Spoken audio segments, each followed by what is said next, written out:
All right. What's up, man? It's that Kid Killer Tapes 93, and I'm back again trying to knock these cassettes out, man. So this is gonna be Hip Hop Cassette Tape Digs number 4, and let's just get into it, man. Because like I said, man, I got a couple boxes, and then we got these to hit too over here.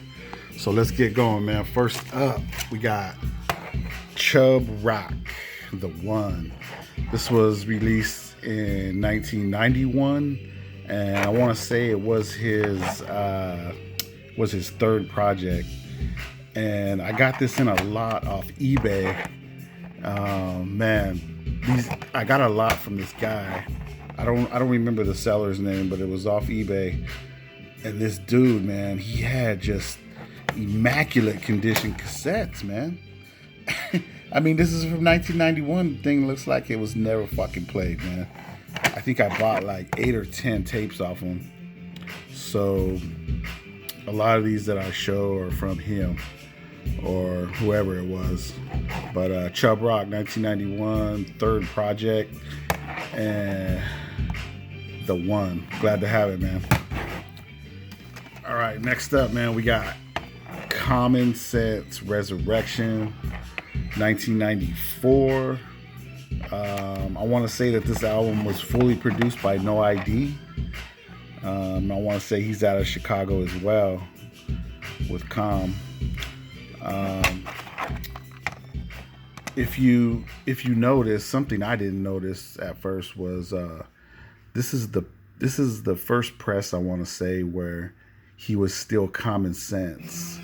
And if you go look at like your record or your CD or your tape, you might have the press where I guess he had to drop the sense from Common and just go by Common, or he changed it. I don't know if it was a legal thing or not, but this is the press where he was still Common Sense. Resurrection, released in 1994, and this was his second project, man. Out of the Shy. Very happy to have this. All right, man, next up we got Compton's Most Wanted, Music to Drive By. I actually just received this in the mail today. I want to say I got this like for a stupid $8, like free shipping. The tape is immaculate, man. It looks like it's another one that looks like it was never played or played very lightly. I don't know. A lot of things are crazy right now. Like a lot of people are like just selling their shit like online, locally, eBay, local sites. People are just letting their shit go right now, man. I got a lot of these tapes for just crazy cheap, man. This was released in 1992, man, and it's CMW's third project. Very glad to own it. All right, next up, man, we got the Coop, man, with Genocide and Juice. I want to say this is their second project, and I think it was released in 1992 or 1994. I can't remember exactly, man. But of course, they're out of Oakland, California. This was a special edition, man. With the blue cassette shell on it. Very happy to own this. This is probably like my favorite Coop album. Genocide and Juice, man, on Wild Pitch. Happy to have it. Okay, man, so next up we got Crime Apple and DJ Muggs with Medallo.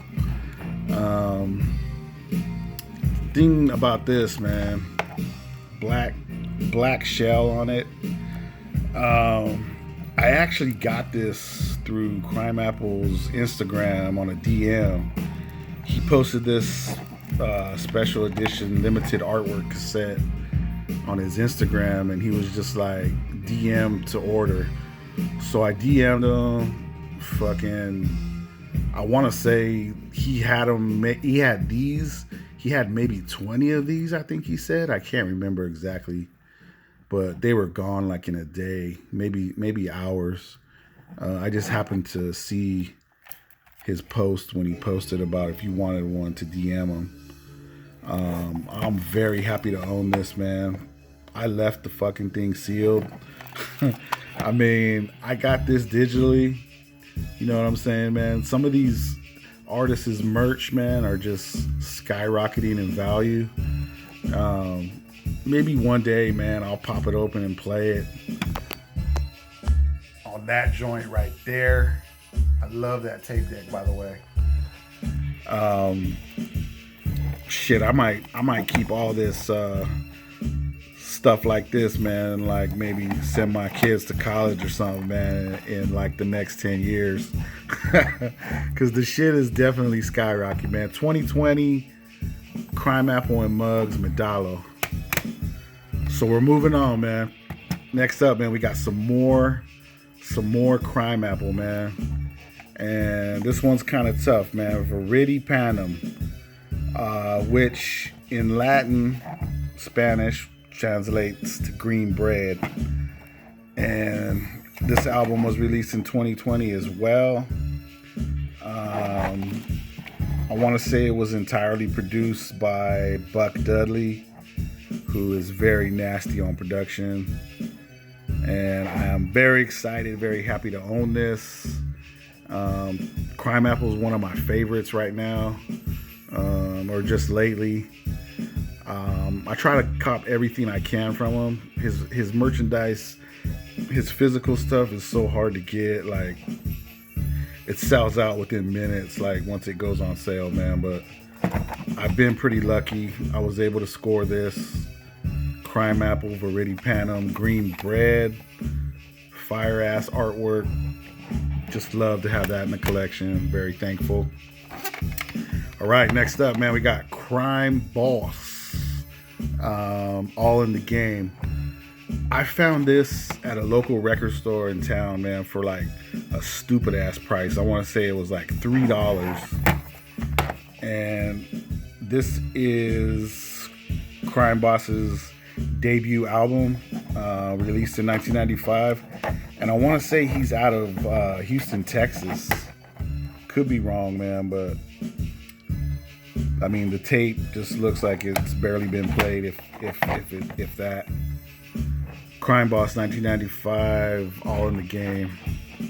Glad to own it, man. I actually played that one. I liked it. All right, man. Next up, we got Dana Dane. Dana Dane with Fame. Had this back in the day, man.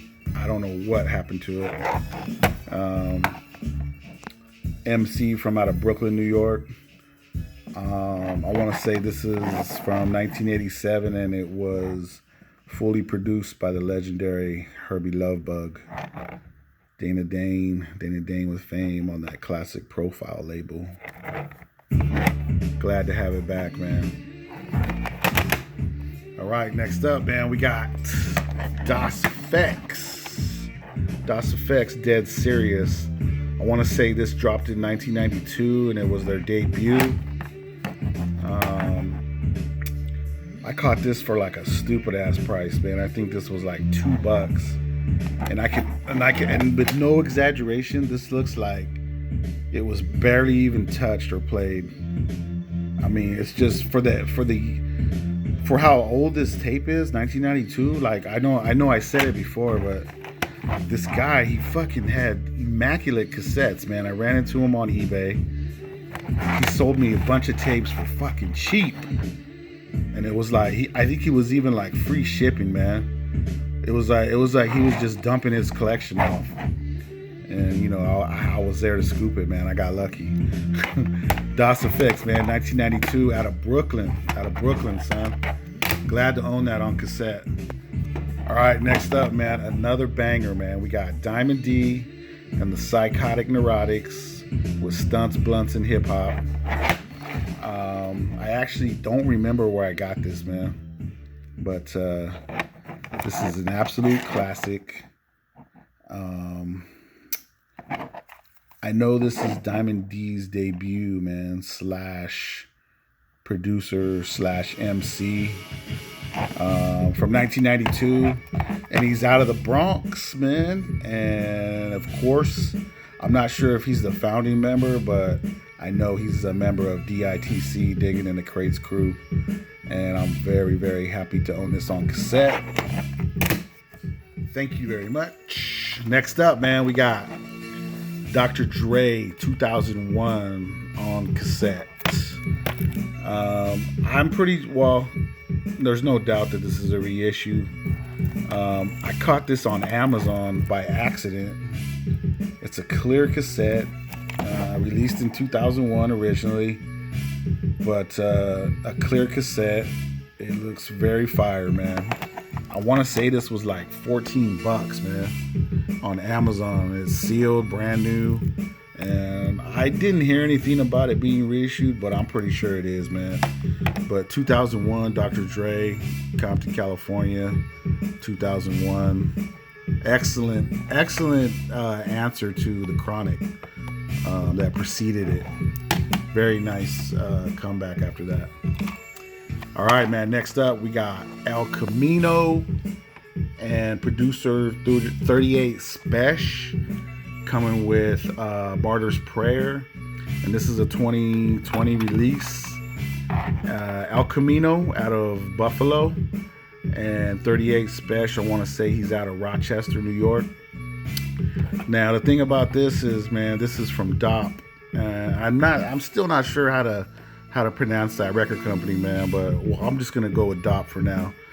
This is my first Japanese. This isn't the Obi. It doesn't have the strip, but it's my first Japanese cassette from DOP that I've copped. So, you know, everything is in Japanese, I guess, except for that. But if you turn and look on the spine, you know, the artist and title is Japanese. All the song tracks are Japanese on the J card, and then on the cassette as well. And it's a very nice colored cassette. I don't know, a powder blue or an Optimus Prime. Hey, an Optimus Prime colored cassette. You can't beat that. But I want to say that these are limited to like, there's only 20 of these made, I want to say. The Japanese versions. I got lucky with this one online the day it dropped. Glad to own it. El Camino, another one of my favorite MCs, man. He just keeps growing on me. I haven't heard anything whack from him, so I'm gonna keep supporting his movement, and I'm gonna keep copping all his shit if I can get lucky to get it, because them shits be flying like hotcakes, man. Next up, man, we got EPMD with a straight up fucking classic, Unfinished Business. This is their second project. It dropped back in 1989. And let's see, I want to say this is I got this off eBay, but I think what they did was, this is the Fresh Records release. And so I'm thinking that that's the first press, but it's in a Priority Records J card cover, which is fine with me, but I think Priority later reissued it. But either way, man, I got this for like $3, man, and I'm very happy to own it. EPMD, I mean, I could easily say they're like my all-time favorite group, but I mean, it's just too hard to pick a favorite group anymore, man. But glad to have it in the collection, EPMD. And let's just stay on some EPMD, man, because next up we got Business as Usual. This was released in 1990. It was the follow-up, of course, their third project. And I mean, the first like 3 or 4 EPMDs, like, how can you pick which one is your favorite, man? Like, I've tried to do it, and I just really can't, man. EPMD, man, they might be like my favorite rap group, man. I mean, the tape is fucking immaculate, man. Look at this. I mean, you got people just selling their shit. I don't know where they're finding this stuff at. But I used to have this. I'm glad to have it back. Back in my cassette collection, EPMD. You gotta have EPMD, man. The whole catalog if possible. Let's move on, man. We got one more. And, you know, the Fat Boys are back, man, from 1985 on Sutra Records and tapes. And those who may not know, this album, man, was fully produced by Curtis Blow. And the beats on here are banging. Like for 1985, these beats were slapping, man. Well, shit, I got this at Amoeba. I got this at Amoeba Hollywood earlier this year. Paid $3.99 for it, man. I mean, look at the shell on it. The shell on it, man. It looks like nobody's ever been touching this tape, man. Like, how do you just find shit like that? You know, I'm so thankful, man. Like, that's why I miss the wild so much, man. Like, I'll tell you the truth. This internet shit, it's very convenient, you know, I like it. I can just get whatever I want. But digging in the wild, I mean, it doesn't even come close to it, man. But, you know, I'm just dealing with the times like everybody else. That's all I can really do right now. And hopefully you guys still enjoy, man, the videos, man, knowing that I didn't grab all this out the wild. But I got some more cassette videos coming. Then I'm gonna get to the CD videos. Then I'm gonna hit the vinyls. So I plan to put something up every day. I won't promise, but I'm gonna try to get something up every day for at least the rest of this week, man. Stay with me. Appreciate you guys for the continued support. Thank you to all my new subscribers.